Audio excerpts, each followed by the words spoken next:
I'll tell you everything I wrote down, but I want to be able to just tell you the things that God done for me, and I don't want to leave out all the amazing things that He showed me, that He's given me. So just bear with me.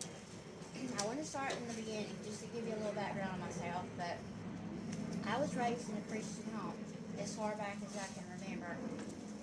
My parents, they got saved in 1987, and then I got baptized and saved in 1988. I was in the ninth grade. I remember getting baptized the same day that my parents got baptized. Um, let's see. Sorry, I'm a little nervous. Please. Bless you, Jesus. Okay, so in 1993 to 94, I was diagnosed with a chemical imbalance. And that was hard. I went through that for like 4 years, changing medicine. It was terrible.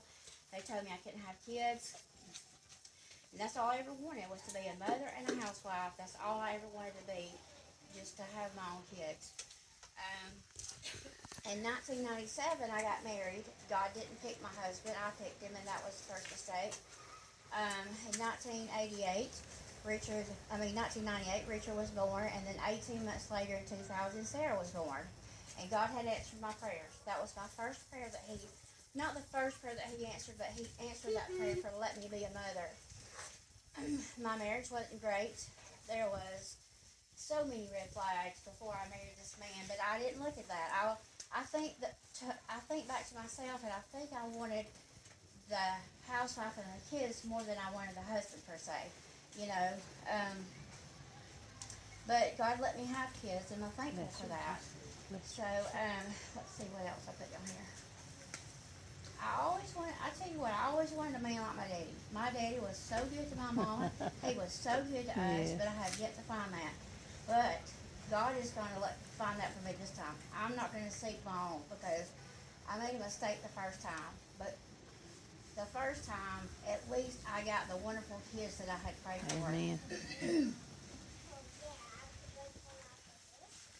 Every time when I was married, every time we ever had to go anywhere, or just any plans like on Mother's Day or anything like that, we would always argue. He was a narcissist. I didn't know that before I married him. So if you know what that is, I don't have to explain. But we always argued at that point, and it wasn't pretty, and I hate it, and I never want to go back to that. In 2008, Sarah was 8 years old. She was in first grade. During Christmas break, my family owned a business, and I worked for them sometimes. And I took Richard and Sarah with me. That was a blessing in itself, to be able to be with your parents and take your kids to work. Richard and Sarah had done this 1,000 times. They had played on the hand truck 1,000 times. Richard would lay Sarah back in the hand truck, and he wanted to push her. So that's what they did, many times. Well, that day, Richard dropped her, and he said, "Sarah, I'm sorry, my hands are sweaty." And she cried a little bit, but it wasn't much, you know. And we saw that she had scratches like on her back or whatever. She didn't even really cry that much, really. And but later on, when we was getting her clothes off, she was changing clothes. But she had this knot on her leg, and it was puffed out, and it was hard. I noticed it being hard. And I thought, well, you know, but she didn't complain with it or anything like that. So I thought, well, we need to go to the hospital. So I went there in Rome. They said it was broke, but it was not any broke bone I'd ever seen. Not what I could see a lot or anything, but they didn't wrap her or anything. They just gave her some crutches. After Christmas, it was on New Year's Eve, we went to see Dr. Howard. Dr. Howard is Richard and Sarah's doctor. She's amazing. She came, and we went up there. I remember going up there. She fit us in that day. She sent us downstairs after looking at Sarah's leg to get some tests done on it. Well, then, sorry, please bear with me. Bless her, Lord. I don't remember how it got nighttime, and I don't remember if they told me to call my family or what. I just remember it being nighttime. We were still there, and Dr. Howard said that Sarah did have cancer. That was the same day that Richard was diagnosed with Asperger's, if you know what that is. But it was easier for me to want to focus on the Asperger's rather than the cancer, because to me, cancer is just like the dirtiest word. And you don't want your child to have that. That was hard. So, okay, that happened on New Year's Eve. So by January, we were at Scottish Rite, and they told, after tests and all these things, they told us that Sarah had Ewing sarcoma. That's a bone cancer found in kids. Sometimes you can get it to go away, after treatment and stuff, but in most kids it comes back. In Sarah's case, it came back like twice in her lungs. Okay, let's see here. I tell you what, after the first time that Dr. Howard told me that she had cancer, I went home and I bawled my eyes out. And I cried and I prayed and I prayed that God was going to heal her. And I really believed. I had so much faith in him that I knew that he was going to heal her. I just didn't know how. Sarah, every time she had surgery, we counted them one time, there was 18 surgeries that she had between the ages of 8 and 16. That's a lot of surgeries. I've had one or two, and I'm like, don't want to have any more. Give me just a second, please.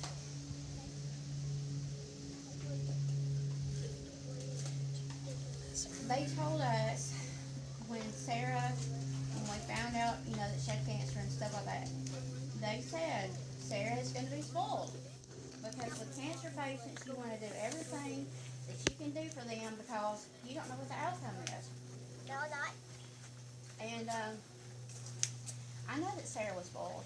I know she was, but she wasn't a brat. She was always sweet, and she loved kids as well. In 2013, I was going through a divorce. Finally, I got my head on straight, and I was going through a divorce. It took a while for me to actually see all the bad things and see that I don't want to live like that anymore. You think that if you're in a marriage and you think, oh, I need to stay for the kids' sake, don't stay for them. Don't. I did, and once I left, me and the kids both were so much happier when we moved in with my parents.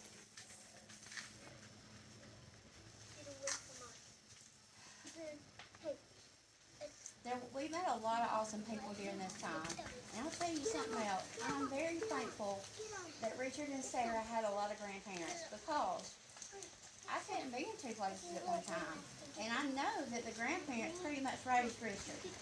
There's a lot that I see now that I couldn't do for Richard, but I love him and he loves me, Yes, he does.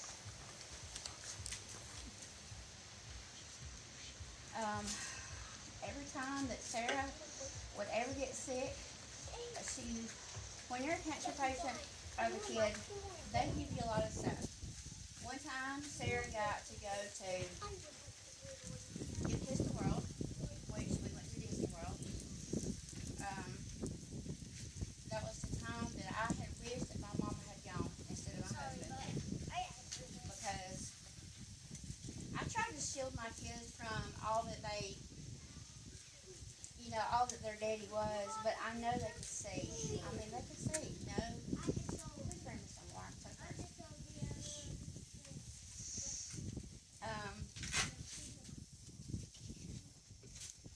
Thank you so much.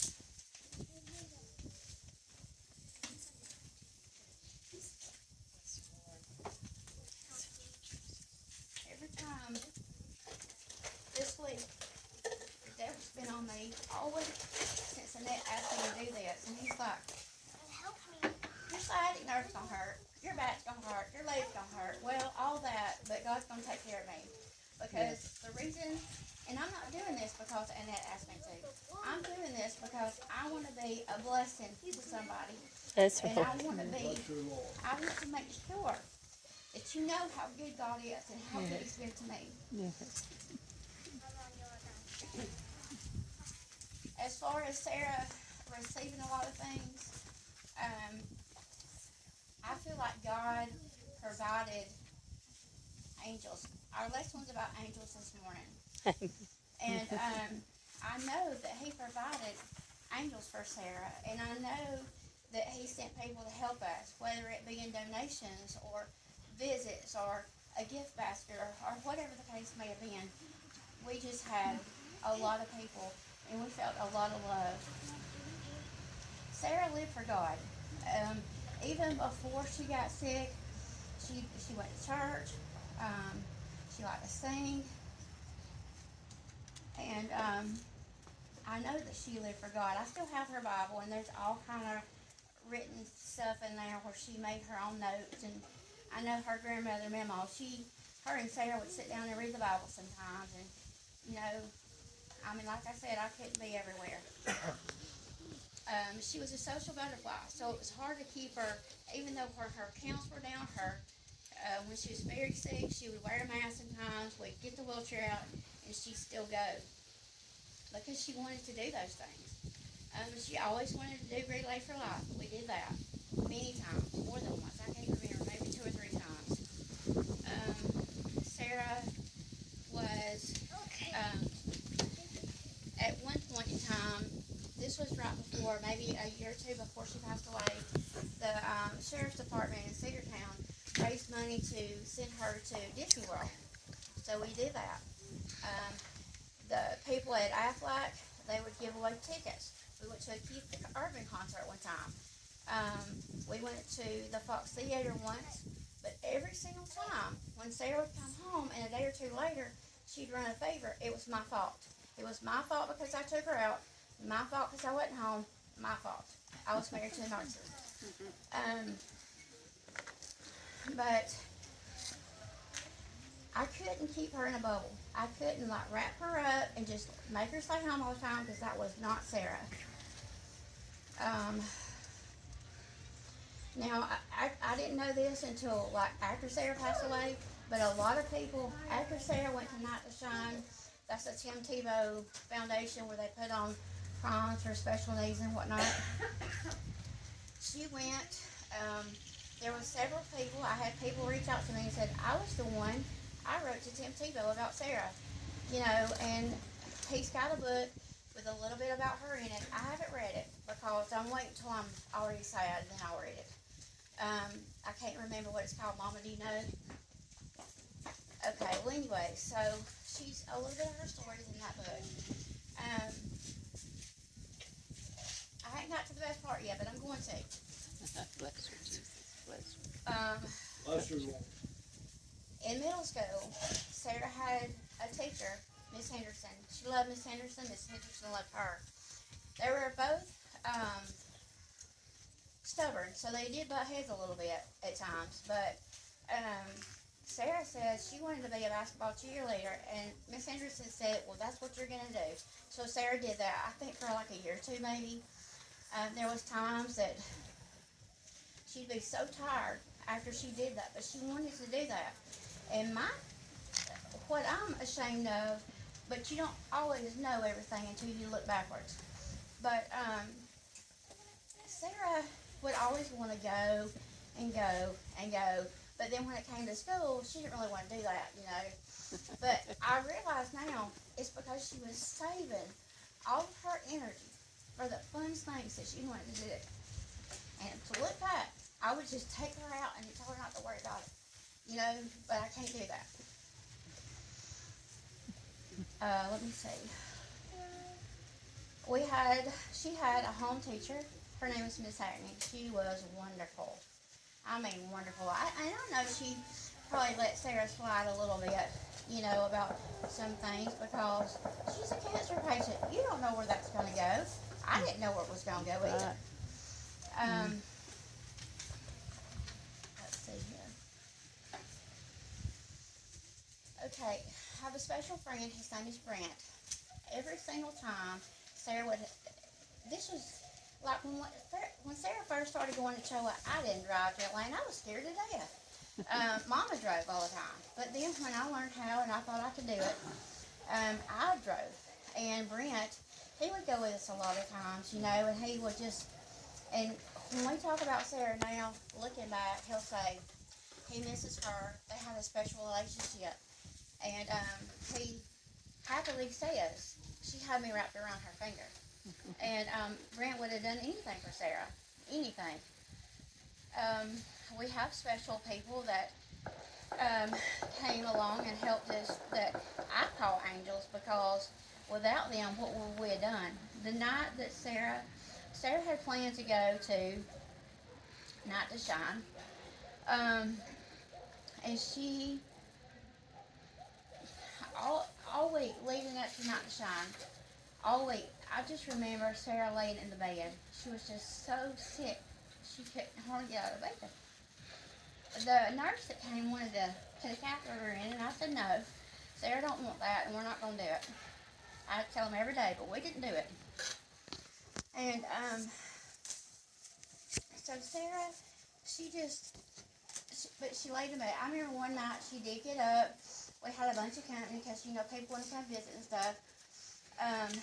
Jonathan Blackman came, and he carried Sarah down the stairs. Somebody carried her down. Mom in case it was somebody that carried her downstairs that night. And she went downstairs, sat and talked a little bit, you know. And so I think it was maybe the next night, and one night she was very clear, like clear-minded, and I know God gave her this too. She would, after being in a sleep for many days and just resting and stuff, she woke up one night and she was as sharp as a tack, and she knew where all her stuff was that she wanted to give to somebody, and she did all that night. A day or two later, when Sarah was time for Night to Shine, me and Mama had already decided that she probably wouldn't be able to go. But I'm sure Sarah prayed, because she had to go. And I remember that day. She woke up and she said, Mama, I need to go get my nails done. And we called Jonathan Blackman to come over there to take her down the stairs. I couldn't take her down the stairs, and Mama couldn't take her down the stairs. So he came over there, towed her downstairs, and I think he helped her get in the car. I'm not sure. So I took her to get her nails done. She had a little friend, and Brianna, she come and brought Elin to go get her nails done with Sarah, because Sarah she's a friendly person. She had friends, she wanted to see them, you know. And so she did that. And after that, and you know, at the time, when you have a sick child, you feel like you were just weighed down. And I'm not saying my mom and daddy wasn't weighed down. I just felt so weighed down all the time, you know. And, excuse me. Sarah went and got flowers that day for Matthew Bell. He's the one that took her to Night to Shine. She was so happy, y'all. And I believe that when she came on that day, she told Mama, she said, that was the day of my life. And she got to go, you know. So when she was at Night to Shine, I was there. I was going to leave, but it never happened, you know. Well, by that time, she was low on breath a lot, you know. She had to take oxygen all the time and stuff. And, but she sang anyway. She sang. One time she was at the Mexican place in Rockmart, and somebody recorded her singing Mississippi Girl. It's on YouTube somewhere. And she always loved to sing. And sometimes at nighttime she would just put on a dress, even if she wasn't going nowhere, and she would sing, I can't remember what song it is, I got it recorded. But she wanted her cousin to watch her, or record her singing and doing the emotions to, I think it's Praise You in the Storm, but I can't remember. And she did that. She just loved to sing. When we came to New Canaan, Sarah loved New Canaan. When she came to New Canaan, she loved Cameron, loved her. And I remember, and every time it comes on my timeline, I share it again because I just like to hear her voice, you know. And so she sang in church with Cameron. After Sarah went to Not to Shine, I can't remember how many days after that, but I do know that Sarah passed away a week after her 16th birthday. I do know that. I do know that's when she went home to be with Jesus. And there's one thing that a lot of people, after they lose their child or have a child that goes through hard things, they're bitter. I never want to be bitter. Never do I want to be bitter. No. Because God has blessed me. Even though Sarah's not here with me, she's still my daughter. She just don't live with me. But now I gotta tell you the most important things that God gave me after she passed away.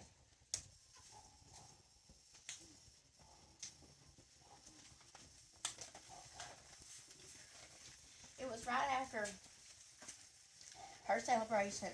You know, you don't worry about your child when she's in heaven. I mean, she's with God, her creator, the best place that she could ever be. But that night, I mean, I was having a hard time. Of course I was having a hard time. It took me a long time. I went to therapy and everything else after Sarah passed away. But one night, I had to drink. Right after that celebration, I dreamed. Now, Sarah, in my dream, she was laying in the casket, but she was also tugging on my hand. And she said, "Mama, I am okay." Amen. And I know that God let me see that. Yes. I know He did. I know He gave me that for peace. The second thing that God gave me, it was probably a week or two after she passed away. I'm not real sure. But you know how, like, if you've ever seen a movie where they, like, have someone that they're making into a ghost that you can't hardly see, but you can see?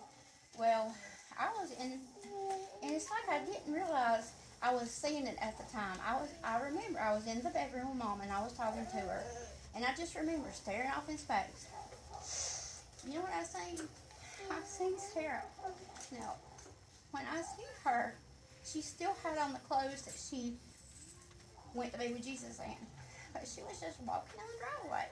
And I know God gave me that too, because I wouldn't be able to see that, you know. The third thing that He gave me, and I don't know, you know, I don't know how far off this was, because, I mean, I wish I'd wrote the date down, but I didn't. When I was driving home, it was just me in the car, and first I started out talking to Sarah because, you know, you just feel like you can talk to your child even though she's not there. And I know that my talking to her turned into a prayer because I was saying Sarah will never have the chance to get married or have kids or anything like that. And I heard God say she wasn't supposed to.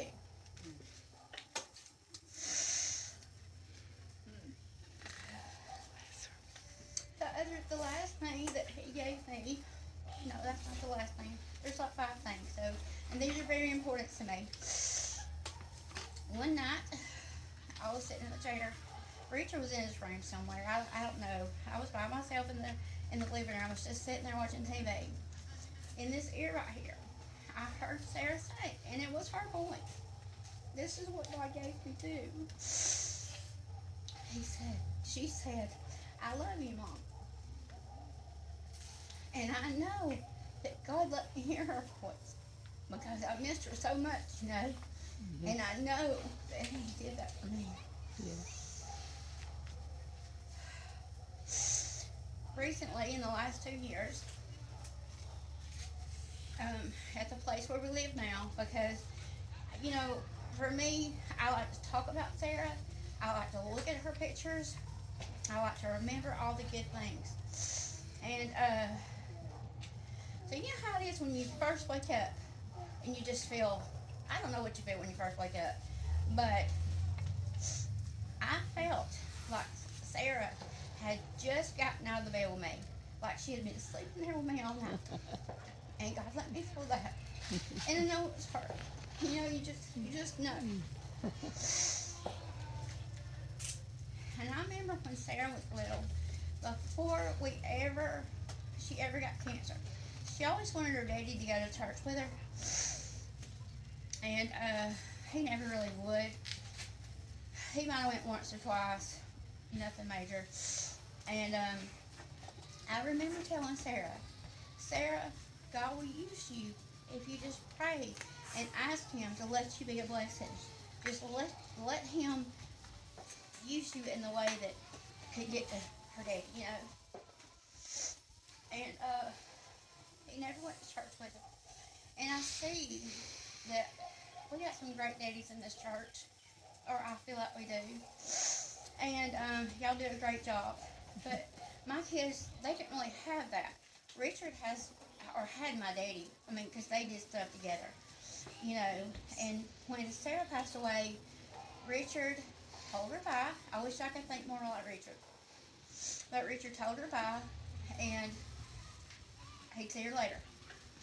And he's okay with that. But me, you know, when your child don't live with you, you just kind of have to go on living and go on trying to be a blessing to somebody. I never wanted to be a bitter person. I don't think I'm bitter. I love these kids that come to our church. I love them. They help me so much to be able to remember my own daughter and the things that we did together. I know that Sarah got her healing. It wasn't the one I wanted. Of course, it wasn't the one I wanted. But she did get her healing. Amen. I'm going to ask Jesse, would you read me one verse? This was Sarah's favorite verse. It is Psalms 149:3. If you'll read that for me.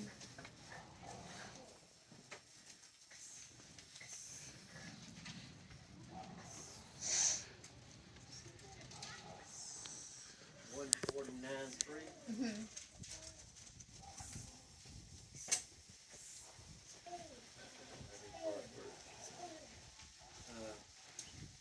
Let them praise his name in the dance. Let them sing praises unto him with the timbrel and harp. That was Sarah's favorite verse in the Bible.